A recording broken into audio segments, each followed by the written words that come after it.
Okay. Hi there. This presentation is to talk about data warehouse versus data lakes. I'm Jen Bentram, and we'll be presenting with Niraj Alay. And we are going to talk to you today about give you a background on data warehouses and data lakes, talk about their differences, and then go into a little bit about comparison between the two, and a little bit about the future. The next items, and basically some key points that we found in our research was that data lakes and data warehouse and data lake repositories both provide opportunity to add substantial value for businesses. Then they both really need to be developed with the careful considerations for outcomes, what folks want, and you have to really make good decisions regarding central data repositories. And they allow business units to access and analyze data the way that best works for them. This leads to increasing information value. And a little bit of background about how data has evolved in the last couple of decades here. A data explosion has been occurring within the last decade here that is in a very, very unprecedented manner that we have never seen before. The type of data available, the way data is gathered, the ways in which data can be transformed into information for businesses have been growing exponentially for the past few decades. Because of the growth, because of the growth of the data, it has provided a lot of, an array of possibilities for predictive analytics. The expansion of the World Wide Web, e-commerce, and social media has been a great contributors in this perspective. And this vast growth in data has made businesses or companies think more broadly about how they want to gather, store, secure, and analyze the data streams, as well as challenging them to constantly think about how they can get the value that they want. Businesses want to get the value from the data, whether it be structured, unstructured, or anything like that. And a little bit of history here. In 20th century, business data and analytics were traditionally comprised of structured and fairly static databases built on rows and columns. But the problem was low-level employees were not able to get access to those kind of data. Only the top-level, higher-level management team or executive level or decision maker were able to access those data. And in terms of data management, data management accessing and how data is used to advance bottom lines has been a growing concern in today's business world. That's why we have this data warehouse or data lake architecture that has helped move the information age forward. Both of the topic being most discussed topic in today's world. And if we take a look at this picture here, it shows traditional approach where IT is structured based on the business users' questions or on their needs. But if you take a look at that big data approach, we see that IT already delivers all the IT already has a structure, for the traditional approach. But what they do with the big data approach is they try to do a predictive analytics. Like, let's say the brand sentiment, let's say let's say a business develops a product and they want to know how the product is doing in the market. What they do is they send out the service to the customers and get a feedback, and the questions, the answers to the questions of the feedback, from those answers they try to see, they try to predict the future of the product, or predict how the product is, how well the product is doing that. So they try to look for they try to do the predictive analytics to see if there's any unknown events in the future that's coming up. Next slide. And data warehouse. What is data warehouse? Data warehouse is a special kind of database architecture that is used to store a large amount of data that mostly entails analytics, historical, and customers data. Data warehouse is mostly used for analyzing the aggregate data to build large reports and analyze the data to get the report that provides value to the organizations. It is, and it shouldn't be confused. Data warehouse shouldn't be confused with data high transaction databases. There's a lot of difference here. One of the difference is these data warehouses are not meant to handle small changes through many small user sessions. Data warehouses are tuned for updates that are happening in large bulk and for queries that need large amount of space. And most of the time, what they do is full scans are required, because once the aggregate data is used in the data warehouse to produce a report or a statistic, then the same query is done over and over again. Star schema.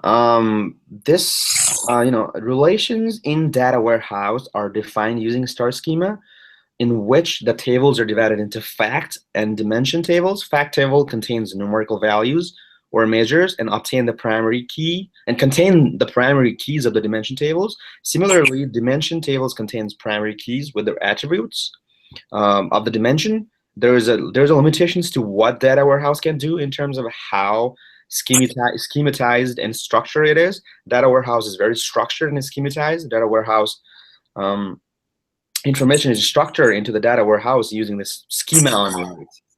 And what is a schema on write? A schema on write is a process where the data schema is defined first before the data is stored into the tables in the databases and start querying it.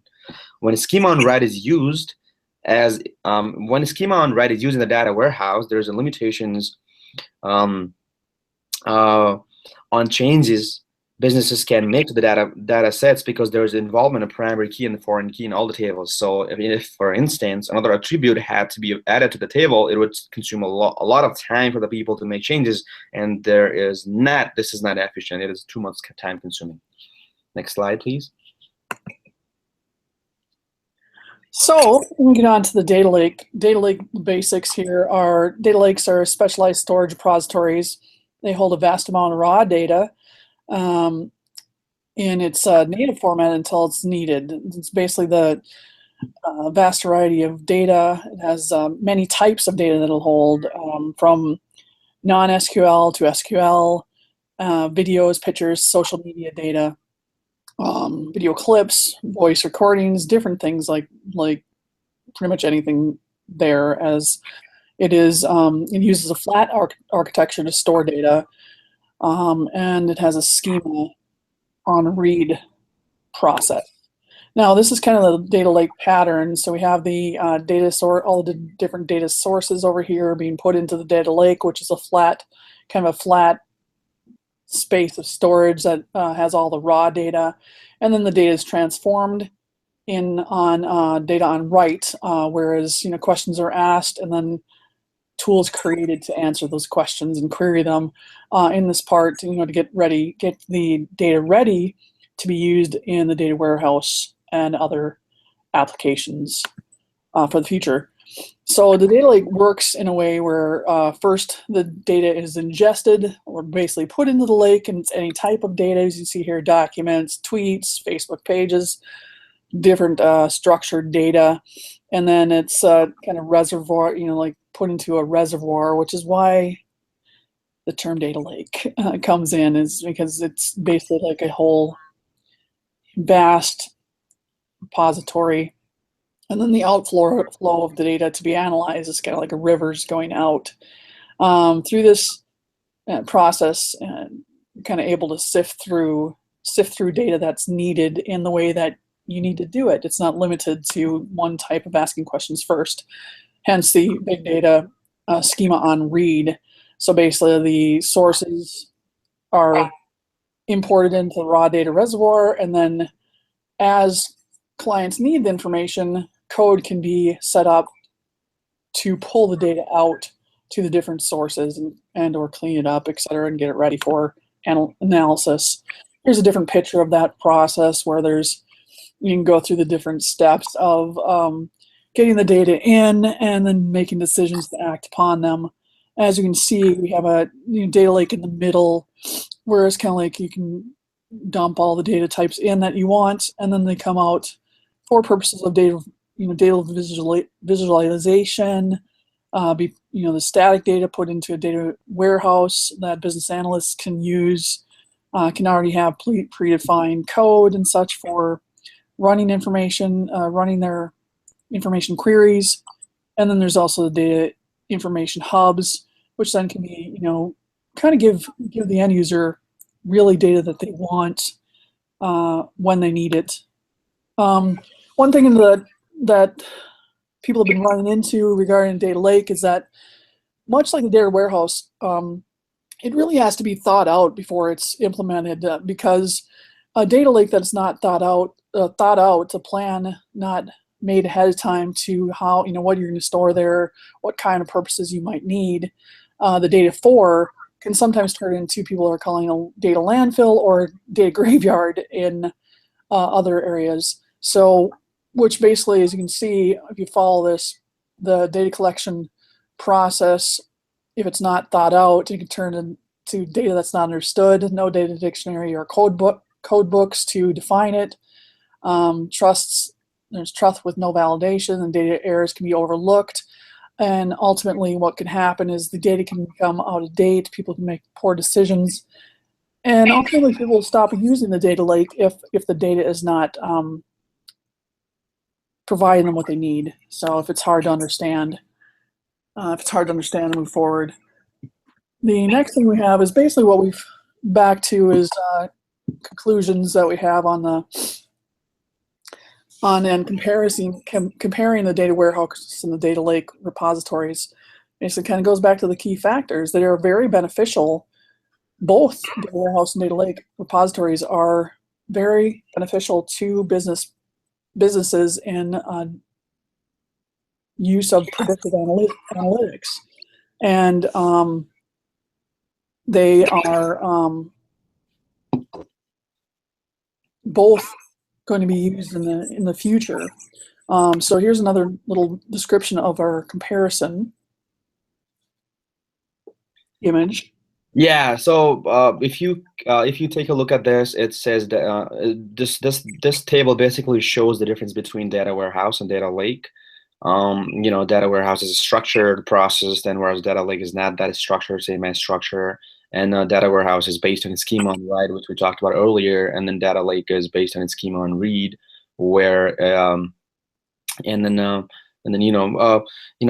noted before, data warehouse can be expensive when large columns of data are needing to be maintained, and is relatively less agile than data lake options. However,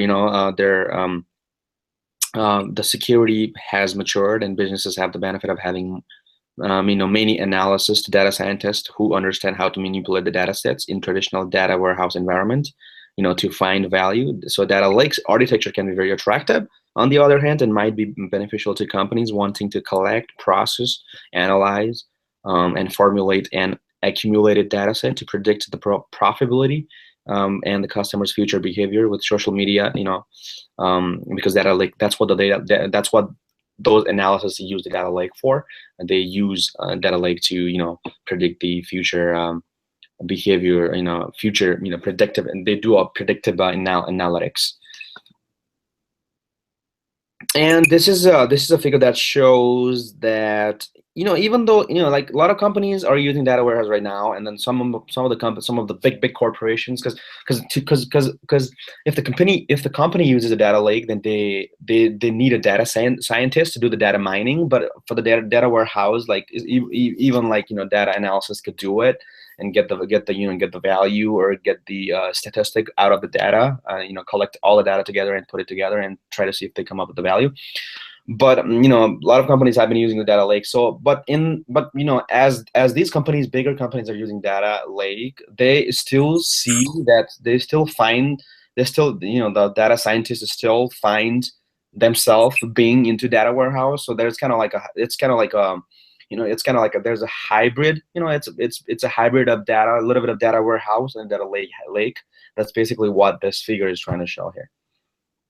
And then just kind of give you an idea of what the future coming out of that hybrid example here. The Iceland scale-out data lake is one thing that is used in many areas. The traditional workloads, etc. What people are starting to do is using the hybrid setup, where they can use the traditional workloads and the next generation tools at the same time. For example, at the University of Minnesota here, what we have is a traditional workloads and we're dipping our toes into the data lake using Isilon with tools such as Splunk. And in some research areas, they are using the Hadoop items.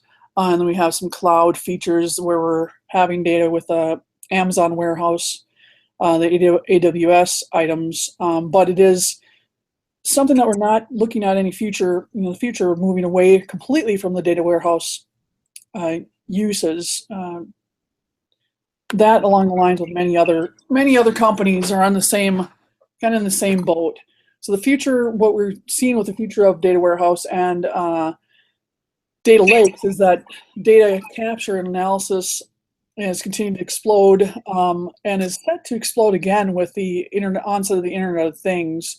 A number of companies using data lakes, we're predicting that that'll increase in the future, but data warehouse use will change, but not go away.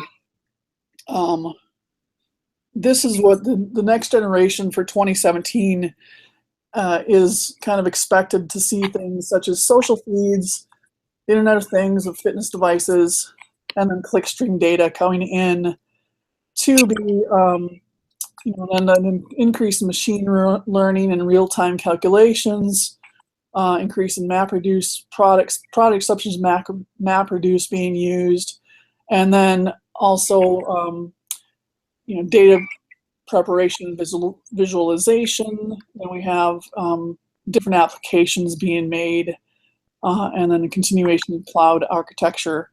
Data is not going to stop